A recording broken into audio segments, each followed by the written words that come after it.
All right, there's a point made here that I think that could lead to a bigger, really big idea, but kind of introducing the idea of expertness, and we get into specialization and things like that, but expertness in any subject is in fact a multiplication of the number of aspects we are prepared to discover, plus the habit of discounting our expectations, where to the ignoramus all things look alike and life is just one thing after another, to the specialist things are highly individual. So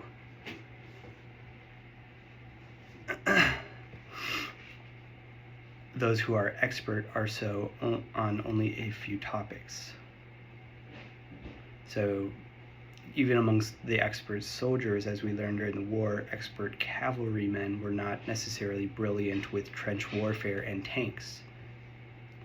Indeed, sometimes a little expertness on a small topic may simply exaggerate our normal human habit of trying to squeeze into our stereotypes all that can be squeezed, and of casting into outer darkness that which does not fit.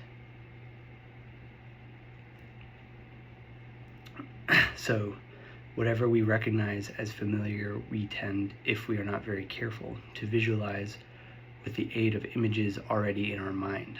Thus, in the American view of progress and success, there is a definite picture of human nature and of society. And so, these qualities were standardized rather innocently by the older economists. They set out to describe the social system under which they lived and found it too complicated for words. So they constructed what they sincerely hoped was a simplified diagram, not so different in principle and in veracity from the parallelogram with legs and a head in a child's drawing of a complicated cow.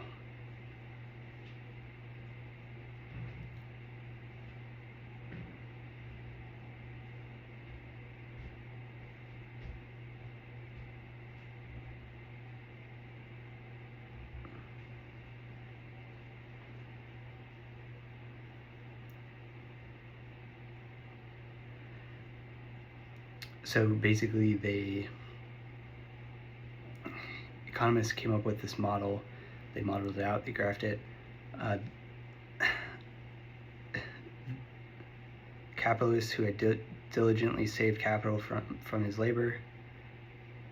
The model worked. The kind of people which the model assumed, living in the sort of world the model assumed, invariably cooperated harmoniously in the books where the model was described. With modification and embroidery, this pure fiction, used by economists to simplify their thinking, was retailed and popularized until, for large sections of the population, it prevailed as the economic mythology of the day. It supplied a standard version of capitalist, promoter, worker, and consumer in a society that was naturally more bent on achieving success than on explaining it. The buildings which rose and the bank accounts which accumulated were evidence that the stereotype of how the thing had been done was accurate.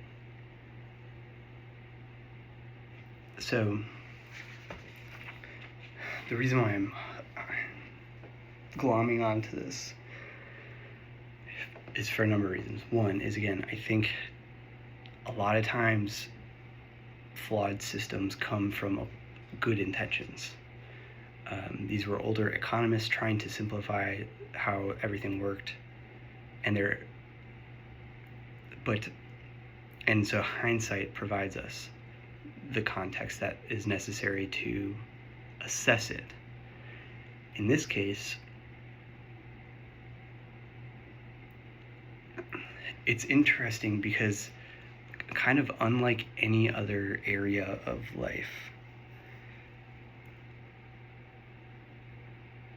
this model is super weird in that it sort of arbitrarily describes it, superficially describes this model, but more importantly, the value claims of good or bad in the determinants are not up for debate. And so it's just interesting because the assumptions of progress, or the stereotypes of progress and success in the US, are so skewed by bigger, faster, more growth, more money, right? All of these, doing more.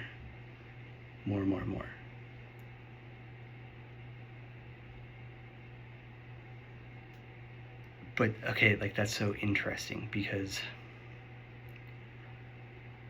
one, is this continuous pursuit of just most amount of growth possible good? Is that good? I think it's pretty clear that the answer is no. And again, it goes back to, in any other area, growth like that is seen as a concern. It's a symptom. Cancer, that's a concerning symptom. My point being, it's as if they picked a random standard, or more, maybe best put is,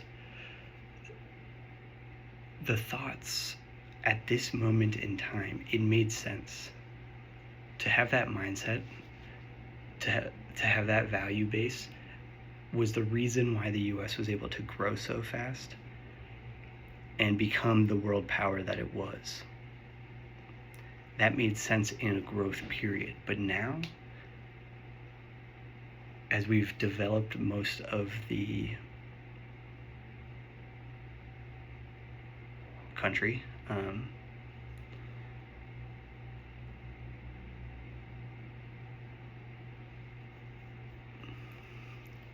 in the absence of space to grow into or growth opportunities, growth then becomes not about expanding the country, but building bigger towers, metaphorically, like building bigger,